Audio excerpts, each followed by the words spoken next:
Raj's English Academy. Today I am here with you with one of the finest English chapters, Present Perfect. Why I said Present Perfect is the finest tenses among all the tenses. It has got the beauty with it and it has got the technique.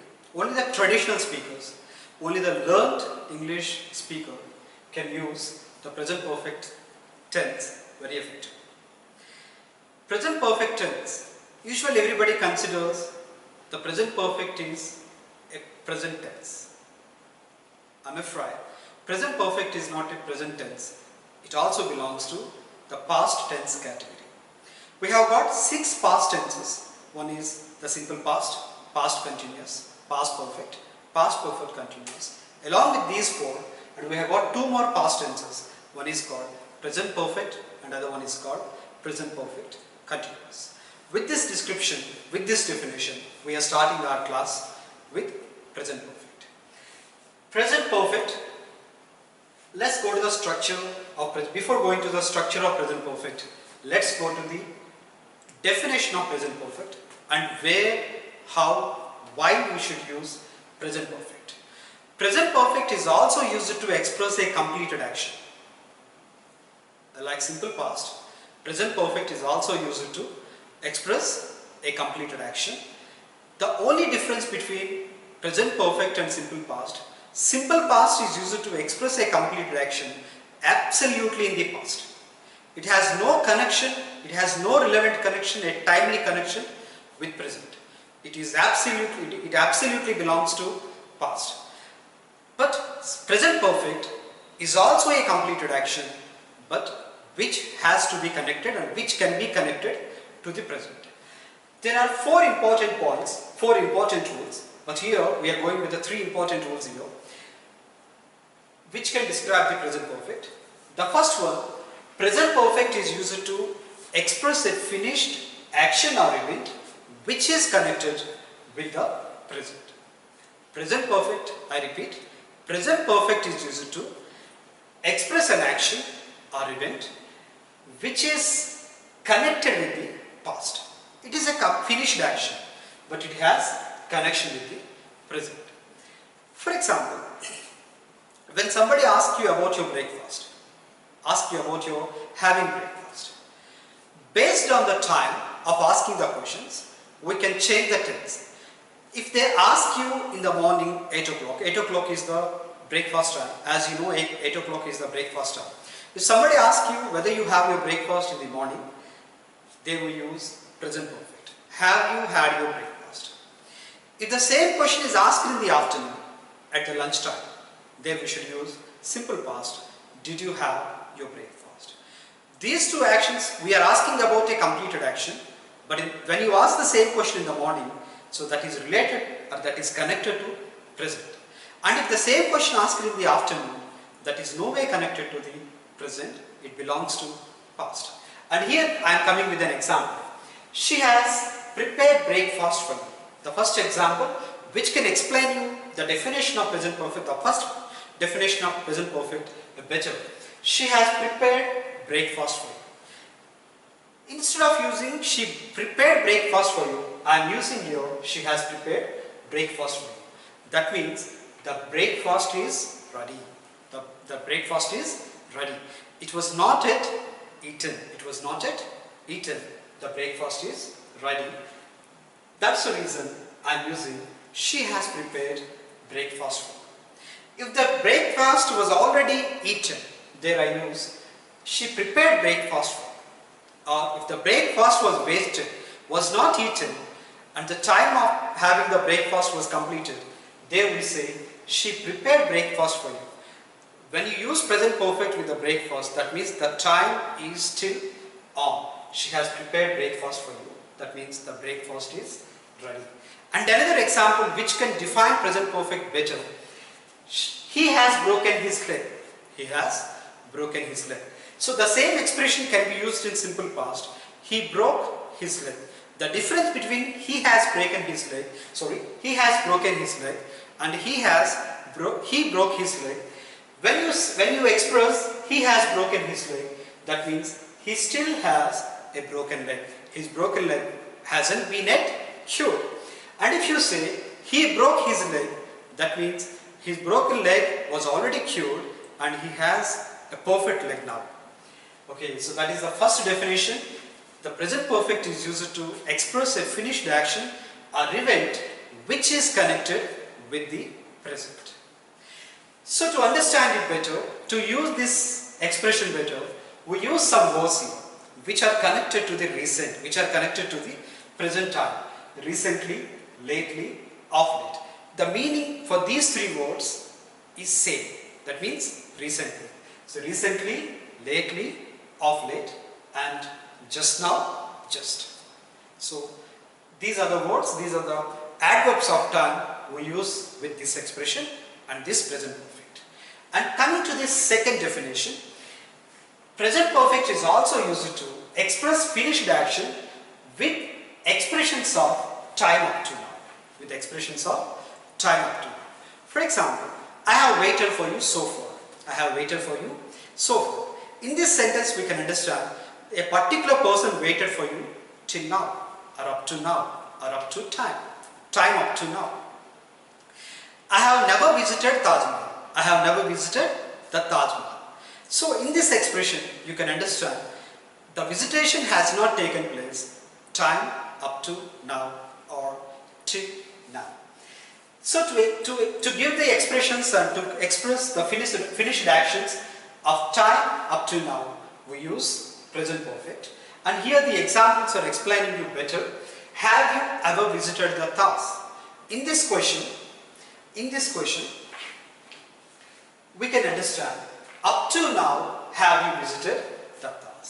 Up to now, have you visited the Taj? And another question, I have waited for you so far. That means till now, a time up to now, I have waited for you. The action took place till now, or the action has taken place till now, or so far up to now. The adverbs of time which express these finished actions up to now, so far, till now, the meaning for these two words are same, so far, till now, and at. You should remember one thing, at should be used in the negative expression and it cannot be used with the positive expression. And already, ever, never. Already, ever, never. And this is what the second expression with present perfect. Going to the third expression, something has happened several times up to the present. Something has happened several times up to the present. That means, here one example is there. I have written 6 letters since lunchtime. I have written 6 letters since lunchtime. That means several letters. That means the action has started in the past. The action began in the past, and it has repeatedly took place, and it has repeatedly taken place several times since a particular time of the past. The same action completed several times. The same action taken place several times since the past time. So another example, she has studied hard for years. She has studied hard for years. In this example, we can understand the studies took place several times for last several years.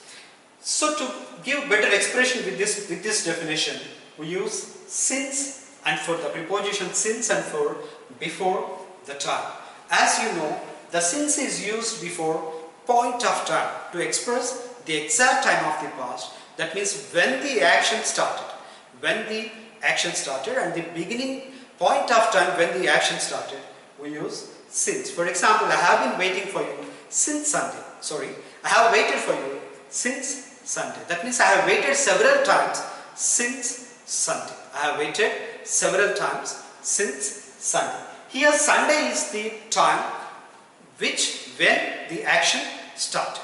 That's a point of time. And coming to the for expresses the period of time. That means the time gap between the past and present. For example, I have waited for you for 3 days. I have waited for you for 3 days. 3 days is the number of days which you waited from the beginning of the time unto the present. So it is used as period of time. And you can understand since and for better in the prepositions class. And you can understand up to now, for example, to express the present perfect better, my grandfather has done a lot for me. If you express, my grandfather has done a lot for me, that means up to now, your grandfather has done a lot for you. And if you give the same expression with simple past, my grandfather did a lot for me. My grandfather did a lot for me. The difference between the first action and the second action, that means my grandfather has done a lot for me and my grandfather did a lot for me. In this sentence, the first sentence, we are expressing how much your grandfather has done for you up to now. In the second sentence, it can be understood either your grandfather was not active or was not alive. Okay, it gives you the meaning like my grandfather did a lot for me, that means your grandfather is not active now or is not alive. So it gives the two meanings. That means he is not doing anything for you. He is not doing anything for you and he hasn't done anything for you recently. So these are the definitions of present perfect. Present perfect is used to express three important expressions, three important actions which are connected to the present. And you should remember that present perfect is always connected to the past. And the completed actions and finished actions which are no way concerned or which are no way connected to present cannot be expressed in present perfect. They should be expressed in simple past. And coming to the structure of present perfect, here we have got assertive structure affirmative. Subject plus have or has plus V3 plus rest of the sentence. And negative subject plus haven't or hasn't plus V3 plus object. I think you might have already known, you may be clear with the difference between have and has, but I would like to explain you one more time. The helping verb have should be used if the subject is first person, second person, third person plural. For example, if the subject is I, we, you, they, we should use the helping verb have.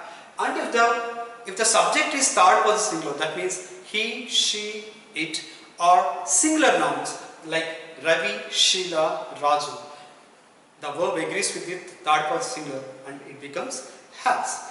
And I have, she has. I have completed my graduation recently. She has completed her graduation recently. And coming to the negative structure, it becomes subject plus haven't or has not, hasn't or has not plus V3 plus object. For example, I haven't seen you recently and she hasn't met me so far. She hasn't met me so far.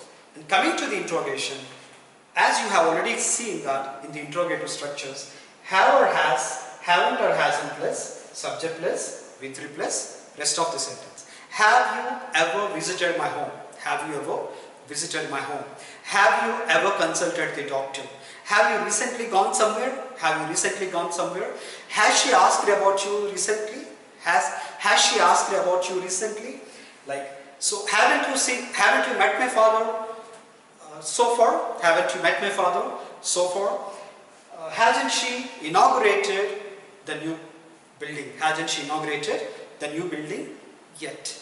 So these are the expressions with the interrogations. And as you know how to use WH words, and we use the WH word before the helping verb to make WH interrogation. Where have you gone so far? Where have you gone so far? What have you done for your parents till now? What have you done for your parents till now? How have you looked after your parents since your childhood? How have you looked after your parents since your childhood? Why haven't you consulted doctor yet? Why haven't you consulted the doctor yet? Where have you gone recently? What has your mother prepared for you today? What has your mother prepared for you today? Or what has your mother prepared for your lunch? What has your father brought for your birthday? What has your father brought for your birthday? And you should remember that. So these are the structures of present perfect and the definition of present perfect. Present perfect is used with the actions which are connected or related to the present. This is present perfect. Thank you very much.